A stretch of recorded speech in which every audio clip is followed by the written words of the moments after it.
পরপর তিনটি পূর্ণ সংখ্যার গুণফল 60 হলে সংখ্যা তিনটি কি কি জানতে চাওয়া হয়েছে।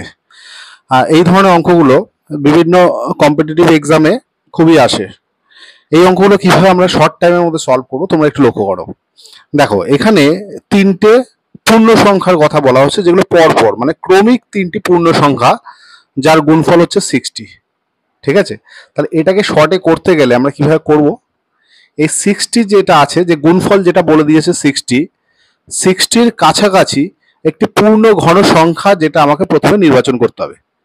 দেখো 60-র কাছাকাছি পূর্ণ ঘন সংখ্যা বলতে আমরা কোনগুলোকে বুঝি, যেগুলোর ঘনমূল একটি পূর্ণ সংখ্যা হয়। তাহলে 60-র কাছাকাছি একটি পূর্ণ ঘন সংখ্যা তোমরা জানো 64। এই 64কে যদি আমরা ঘনমূল করি, এই যে 64 এর ঘনমূল কত হবে, 64 এর ঘনমূল হচ্ছে 4। ঠিক আছে, তাহলে প্রথমে আমরা কি করব, এই গুণফলের কাছাকাছি একটি পূর্ণ ঘন সংখ্যা নির্ণয় করব এবং সেই সংখ্যাটির ঘনমূলটাকে প্রথমে নির্ণয় করে নেব। তাহলে ঘনমূল কত হলো, 4, তাই তো।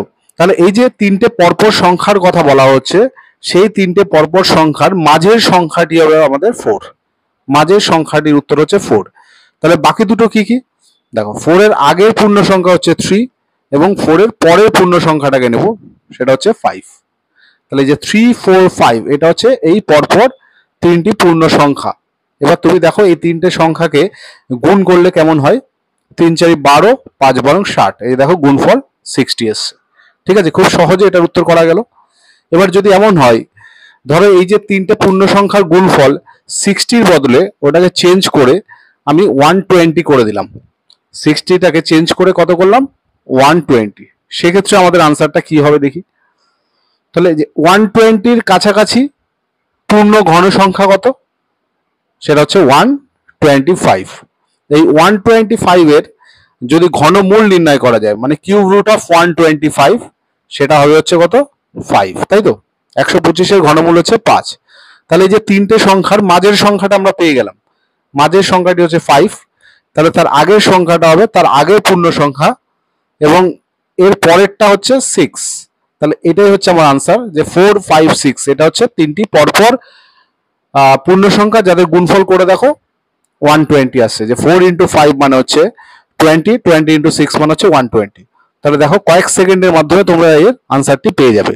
ঠিক আছে, তাহলে এই 120-কে এবার আমি চেঞ্জ করে ধরো 24 করে দিলাম। তাহলে এটার আনসার কি হবে, তোমরা আনসার করে আমাকে কমেন্ট বক্সে কমেন্ট করে যাও। এখন আমি তোমাদেরকে বর্গ নির্ণয় করে দেখাবো। যে সকল সংখ্যার এককের ঘরে 5 থাকে এমন কোনো সংখ্যার কি করে বর্গ আমরা নির্ণয় করব, সেটাই আমি আজকের ক্লাসের মাধ্যমে খুব কম সময়ের মধ্যে তোমরা কি করে এর আনসারটা করতে পারবে সেটা তোমরা ক্লাসটা দেখলেই বুঝতে পারবে। আমি আজকে ক্লাসের মাধ্যমে সেটাই তোমাদের দেখানোর চেষ্টা করছি। আজকের ক্লাস দেখার পর আশা করছি তোমরা প্রত্যেকটা সংখ্যার, যাদের ক্ষেত্রে এককের ঘরে 5 থাকে এমন কোনো সংখ্যার বর্গ কয়েক সেকেন্ড অর্থাৎ 2 থেকে 3 সেকেন্ডের মধ্যে তোমরা নির্ণয় করতে পারবে। তাহলে তোমরা ক্লাসটি দেখতে থাকো। দেখো প্রথমে আমি এখানে কিছু সংখ্যা নিয়েছি, যেগুলো প্রত্যেকের ক্ষেত্রে দেখো এককের ঘরে 5 আছে। যেমন হচ্ছে 15-এর ক্ষেত্রে এককের ঘরে 5 আছে আর দশকের ঘরে 1 আছে। 25 এক্ষেত্রেও দেখো এককের ঘরে 5, দশকের ঘরে 2। 35 এককের ঘরে 5, দশকের ঘরে 3। এরকম ভাবে 45, 55, 65 প্রত্যেকটি নাম্বারের ক্ষেত্রেই তুমি দেখো এককের ঘরে 5 আর দশকের ঘর, যেটাকে আমরা 10 স্পেস বলি, সেখানে 4, 5, 6 এরকম আছে। ঠিক আছে, তাহলে এই নাম্বারগুলোর ক্ষেত্রে কি করে আমরা বর্গ নির্ণয় করব।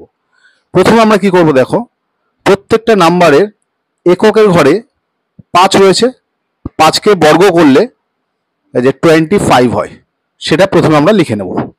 এইবার প্রথম যে নাম্বারটা ধরেছি তার দশকের ঘরে আছে 1, তাহলে 1-এর সাথে 1-এর ঠিক পরবর্তী যে পূর্ণ সংখ্যা এটা আমরা ইন্টু করব। তাহলে 1-এর সাথে কত ইন্টু করব, 1-এর পরবর্তী পূর্ণ সংখ্যা বলতে আমরা 2কে বুঝি। তাহলে এই যে 1 ইন্টু 2 করলে কত আসবে 2। তাহলে এটা হচ্ছে 15 এর বর্গ। একই রকম ভাবে এখানে দেখো 25 এর স্কোয়ার আছে, তাহলে এক্ষেত্রেও এর এককের ঘরে যেহেতু 5 আছে, 5 কে স্কোয়ার করে প্রথমে আমরা 25 কে বসালাম। এইবার এর দশকের ঘরে কত আছে দেখো 2 আছে, তাহলে 2 এর সাথে কি করতে বলেছি, যে 2 এর পরবর্তী যে পূর্ণ সংখ্যা অর্থাৎ 3, 2 এর সাথে ইন্টু করব। তাহলে 2 ইন্টু 3 করলে কত আসবে 6। তাহলে 25 এর স্কোয়ার করলে আসে 625। তারপরটা দেখো 35 এর স্কোয়ার আছে, তাহলে এক্ষেত্রেও এককের ঘরে আছে 5, 5 কে বর্গ করলে এই যে 25 প্রথমে লিখে নিলাম। এবার 3 এর সাথে ইন্টু হবে 3 এর পরবর্তী পূর্ণ সংখ্যা, সেটা হচ্ছে 4। তা 3 ইন্টু 4 হচ্ছে 12। তাহলে আনসার কত আসলো 1225। এটা হচ্ছে 35 এর স্কোয়ার।